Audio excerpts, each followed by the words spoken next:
BA first year Kabirdas की जो गुरुदेव का अंग है उसकी व्याख्या को आगे बढ़ाया जाएगा।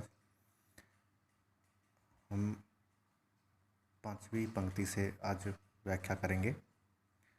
जाका गुरु भी अंधला चेला खरा निरंध, अंधा अंधे ठेलिया दोनियों क्यों पड़ंत। यहाँ पर संदर्भ और प्रसंग हमने पिछली क्लास में भी डिस्कस किया है। व्याख्या में हम देखते हैं, जिसका गुरु भी अंधा है और चेला उससे भी ज़्यादा अंधा है। यहाँ अंधा कहने का तात्पर्य है उसे वास्तविक ज्ञान नहीं है, अर्थात वह ईश्वर के मार्ग से भटका हुआ है और समाज में किस तरीके से जीवन व्यतीत करना चाहिए वह नहीं पता है दोनों को। अब गुरु भी अंधा है और चेला भी अंधा है, तो अंधा अंधे को ही ठेलिया यानी धक्का दे रहा है। जो आगे शिष्य है और पीछे गुरु है, तो वह गुरु जो है वो अंधे शिष्य को धक्का दे रहा है। तो दोनों कहाँ पर जाके गिर जाते हैं? दोनों कुएं में जाकर गिर जाते हैं। अर्थात इस संसार में उनकी मुक्ति संभव नहीं है, उन्हें पुनः इस संसार में आना पड़ेगा। यहाँ पर हम कह सकते हैं कि जब तक गुरु जो है वह सही तरीके से ज्ञान न दे, तब तक चेला जो उसका शिष्य है वह सही मार्ग पर जीवन नहीं जी सकता है। अगले में आते हैं, 64 दीवा जोई करी 14 चंदा माही, तिही घरी किसको चानिणो चिही घर गोविंद नाही। 64 प्रकार के दिया करने से और 14 चंदा का प्रकाश करने से भी उस घर में उजाला नहीं हो सकता है जिस घर में गोविंद नहीं है। अर्थात जिन्हें ईश्वर की कृपा प्राप्त नहीं है उन घर में कभी भी ज्ञान का प्रकाश नहीं फैल सकता है। आगे आते हैं, सदगुरु मिलिया तो का भया जे मनी पाणे भोल, पासी बिनंठा कपड़ा क्या करी बेचारी चोल। सदगुरु अगर मिल भी जाए तो शिष्य का कल्याण नहीं हो सकता है, क्योंकि वह एक तरीके से भूल करता जाता है और उस गुरु की आज्ञा का पालन नहीं करता है। जैसे अगर कोई कपड़ा ही खराब हो गया हो तो उस पर रंग जो पहले से चढ़ा हुआ है उसकी क्या गलती है। अर्थात अगर कपड़ा खराब होगा तो हम उसमें लगे हुए रंग जो है उसे हम दोष नहीं दे सकते कि कपड़ा क्यों खराब हो गया है। तो हम यहाँ कह सकते हैं कि अगर सदगुरु अपना कार्य अच्छे से कर रहा है लेकिन शिष्य उसकी बात को नहीं अगर मानते हैं तो कहीं ना कहीं उनका व्यवहारिक ज्ञान जो और गुरु के प्रति जो उसकी भक्ति है वह सब कुछ खराब हो जाएगा, क्योंकि शिष्य ज्ञान को ग्रहण करने लायक नहीं है। चौपड़ी मांडी चौहटे अरद उरद बाजार, करे कबीरा राम जन खेलो संत विचार।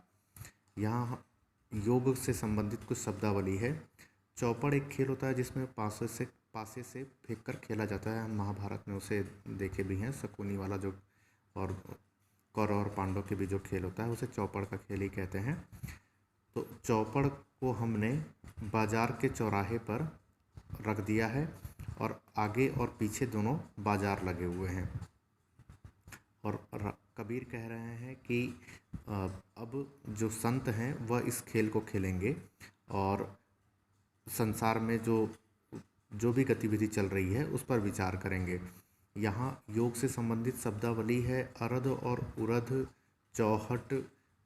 इसे हम एक योग की शब्दावली में भी कह सकते हैं। योग में जो हमारे मस्तिष्क का केंद्र है इसे हम चौहट कहेंगे, और इसमें ऊपर और नीचे, अर्थात अगर हम मस्तिष्क से ऊपर की तरफ जा रहे हैं तो हम कुंडलिनी जागरण की अवस्था में हैं, और नीचे जा रहे हैं मतलब हम नीचे की ओर गमन कर रहे हैं मस्तिष्क से। तो यहाँ पर यदि हमारे विचार हमें सही तरीके से मदद दे रहे हैं तो हम इस तरीके से योग को सफल बना सकते हैं। और योग में योग में अगर हम सफल होते हैं तो हमारा जीवन प्रभु के पास हमेशा ही बीतेगा और गुरु का दिया हुआ ज्ञान सफल होगा। तो इस तरह से हम कह सकते हैं कि जो गुरुदेव के अंग हैं उसकी पंक्तियाँ की व्याख्या हम लिखेंगे। संदर्भ और प्रसंग जो हमने पिछली क्लास में डिस्कस किया है वैसा सेम रख सकते हैं कि प्रस्तुत पंक्तियाँ गुरुदेव के कबीरदास द्वारा रचित है और गुरुदेव के अंक में उसका संकलन किया गया है और प्रसंग में गुरु की प्रशंसा का वर्णन किया गया है और गुरु को ईश्वर से भी अधिक महत्व दिया गया है। अब आते हैं सुमिरन को अंग। सुमिरन का अर्थ होता है स्मरण करना। स्मरण यहाँ पर निर्गुण ईश्वर का स्मरण करने की प्रेरणा कबीरदास जी देते हैं। वे अपनी पंक्ति में कहते हैं, भक्ति भजन हरि नाम है, दूजा दुख अपार, मनसा वाचा कर्मणा कबीर सुमिरन सार। अर्थात भक्ति के द्वारा ही इन संसार के दुखों पर विजय प्राप्त किया जा सकता है और वही एक नौका है जिससे हम इस भव सागर को पार कर सकते हैं। और मन से, वचन से और कर्म से कबीर ईश्वर को, जो निर्गुण ईश्वर है, उसके सुमिरन, उसके स्मरण की बात को कहते हैं। फिर कह रहे हैं, कबीर सुमिरन सार है और सकल जंजाल, आदि अंत सब सो दिया, दूजा देखो काल।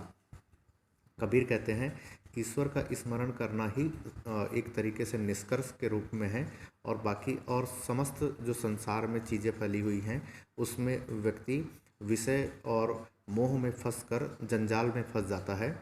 आदि अंत सभी चीज़ों का शोध करके देख लिया गया है, अर्थात ऊपर से और अंत से, प्रारंभ से सभी चीज़ों का निष्कर्ष यह निकलता है कि कबीर के अनुसार ईश्वर का सुमिरन ही सब कुछ है, बाकी अंत में सब मृत्यु की ओर ही चले जाते हैं। दूजा देखो काल।